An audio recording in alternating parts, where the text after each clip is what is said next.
مايند سيت تو ستارت اب ده كتاب اتعمل عشان يبقى كانك معاك المنتور بتاعك، يعني مكتوب حتى بطريقه مش اكاديميه، مش شرح كده، لا هو مكتوب كانك قاعد في حديث وقاعد بتتكلم مع المنتور بتاعك وبتساله اسئله وهو بيجاوبك، بيديلك شويه حاجات بيحكي لك حكايات وبيوري لك ادوات تقدر تستخدمها عشان تساعدك توسع فكرك وتفهم الستارت اب بتاعتك بطريقه كويسه. ومش بس كده، هو مش قاعد بقى بيكلمك عن تسلا واوبر والشركات الكبيره قوي اللي في دول تانية دي، لا هو كمان بيكلمك على ستارت ابس مصري موجوده وحقيقيه ومروا بايه، عشان تعرف كمان ان انت مش لوحدك في فكرك. لان اكتر حاجه انا بشوفها مثلا في رواد الاعمال ان هو دايما يبقى جاي حاسس بالذنب ان هو مثلا مش بيعمل كذا، وفاكر ان هو الوحيد اللي بيحصل له كده وده انه ده عيب عنده.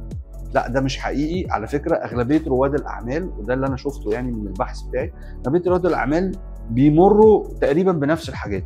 انا كل اللي عملته ان انا وضحت الكلام ده ووريتك ازاي تتعامل معاه. ومش بس كده كمان، انا الكتاب حطيت احط فيه نوتس للناس اللي بتعمل منتورنج للستارت ابس. يعني انت دلوقتي قاعد مع الانتربرينور بتشتغل معاه وبتساعده على مستوى البيزنس وعلى مستوى العقليه. في حاجات انت ممكن تواجهها تبقى غريبه شويه، فانا بشارك معاك انا عملت ايه مع ناس كتيره جدا.